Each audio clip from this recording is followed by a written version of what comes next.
만성공파병이 있는데 어쨌든 가장 걱정하시는 거는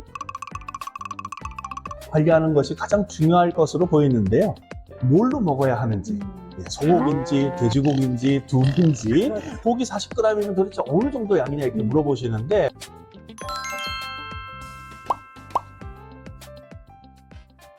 네, 안녕하세요, 여러분. 가정의학 전문의 이경실입니다. 오늘은 신장내과 이동영 원장님을 모시고 저단백식을 실천하는 구체적인 방법에 대해서 이야기해 보도록 하겠습니다. 소개시켜 드립니다. 안녕하세요. 네, 안녕하세요. 저는 부산에서 콩팥병 환자를 주로 보고 있는 범일연세내과 이동영 원장입니다. 네, 많은 분들이 만성콩팥병 진행이 되면 저단백식을 하라고 하는데 구체적으로 어떻게 해야 할지 항상 헷갈려서 그냥 안 먹어버리시는 경우가 많으시거든요. 오늘 자세한 얘기를 좀 해보면 좋겠는데요. 신장내과 선생님과 이야기를 나눈다고 하니까 많은 분들에게 아주 유용한 시간이 될 것 같습니다. 이 만성콩팥병이 있는데 어쨌든 가장 걱정하시는 거는 이식이나 투석으로 이룰 수 있는 이런 말기콩팥병에 가지 않도록 관리하는 것이 가장 중요할 것으로 보이는데요. 이렇게 해서 투석 시작을 늦출 수 있는 방법이 의외로 여러분들 가까이에 있습니다. 여러분들이 매일 드시는 음식, 여기에 성패가 달려있다고 봐도 과언이 아니죠. 네. 지난 영상에서 만성콩팥병이 있는 분들이 질소 노폐물이 쌓이지 않게 하기 위해서 저단백식을 실천해야 한다고 말씀해 주셨는데요. 그 장점을 알면 여러분들이 조금 더 참고 열심히 하실 것 같아요. 조금 더 구체적으로 설명해 주실 수 있을까요? 가장 중요한 거는 이 질병의 이 진행 속도를 늦출 수 있다는 거죠. 이 콩팥 기능이 서서히 이제 나빠지는 이런 만성 콩팥병 같은 경우에는 한번 나빠진 콩팥 기능은 또 좋아지진 않거든요.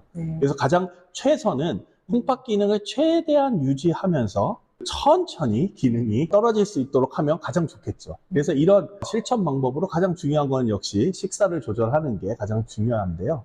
이런 저단백질 시기가 콩팥 기능이 떨어지는 것을 늦춰주는 거에 굉장히 중요한 역할을 합니다. 네. 두 번째는 대부분의 이 단백질 섭취를 통해서 문제가 되는 것은 몸 안에 있는 질소 성분이 늘어나게 되죠. 그래서 이런 질소 성분들을 포함한 여러 가지 이 요독들, 네. 쉽게 말씀드리면 소변독이라고 말씀을 드려야 되는데 만드는 증상들, 가장 대표적인 거는 이제 기운이 없고 네. 식욕이 떨어지고 뭐 미식거리고 토하시는 분들도 있고요. 또 어떤 분들은 원인 없는 가려움증, 온몸이 막 가렵거든요. 네. 밤에 또 못 주무실 수도 있고 이런 여러 가지 요독 증상들이 생기는데 올바른 식사 습관 조절을 통해서 둔화시킬 수가 있고요. 그다음에 세 번째로는 이제 이것도 굉장히 중요한데 합병증 발생을 줄여줄 수 있습니다. 어쨌든 콩팥 기능이 떨어져서 말기 콩팥병으로 진행을 하게 되면 전해질 불균형이 올 수 있고요.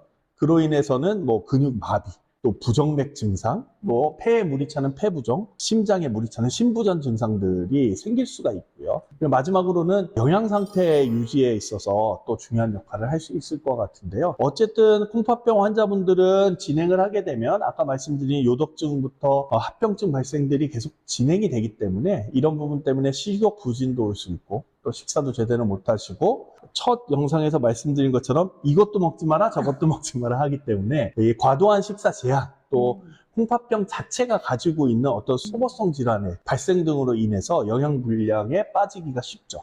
그래서 이런 콩팥병 환자분들이 식이요법을 해야 되는 가장 큰 이유는 이런 영양 불균형을 예방을 해서 건강한 삶을 살 수 있도록 해주는 거, 그게 중요할 거라고 보입니다. 네. 결국 종합하면 만성 콩팥병 진단을 받긴 했지만 식사만 조금 조절하시면 겉에서 봐서는 전혀 콩팥병이 없는 분들이랑 비슷하게 건강하게 지내실 수 있다는 이야기가 될 것 같네요. 네, 근데 이제 그게 말처럼 또 쉽지가 않고 환자분들에게는 물론 실천하기도 쉽지 않지만 또 저희 같은 의사들이 진료실에서 사실 그 촉박한 시간 내에 환자분들한테 자세히 설명드리기가 사실 쉽지 않거든요. 아마 원장님도 마찬가지실 것 같습니다. 네, 그렇죠. 제가 식품 영양도 전공하고 의학도 전공했지만 이 짧은 진료 시간에 여러분들에게 다 설명드리기는 어렵긴 하더라고요. 그래서 오늘 영상이 여러분들에게 상당히 도움이 되실 것 같아요. 제가 저단백식을 하는 구체적인 방법 그리고 식품 군별로 어떻게 드셔야 되는지 영상을 준비했으니까요. 이후에 한번 잘 들어보시면 좋겠습니다. 일단 저단백식 하면 내 체중에 대한 단백질 요구량을 알아야 됩니다. 하지만 여기서 중요한 게 적정 체중을 일단 아는 게 중요한데요. 내가 현재 100kg라고 해서 그 100kg에 맞는 단백질을 섭취하시면 안 되고요.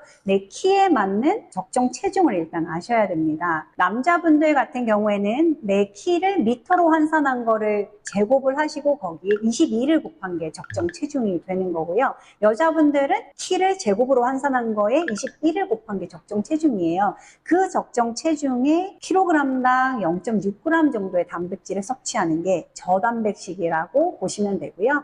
신장학회에서 이제 제안하는 초저단백 식사도 있는데요. 아미노산 유사체를 같이 병행하시면서 체중 1kg당 0.43g 이하로 드시는 게 초저단백식이 되겠습니다. 네, 아마 처음에는 어려우시겠지만 아마 해보시면 한 일주일 정도 하면 쉽게 따라 하실 수 있을 것 같고요. 우리 소장님이 아마 더 자세히 설명해 주실 것 같습니다. 다음 영상에서요. 네.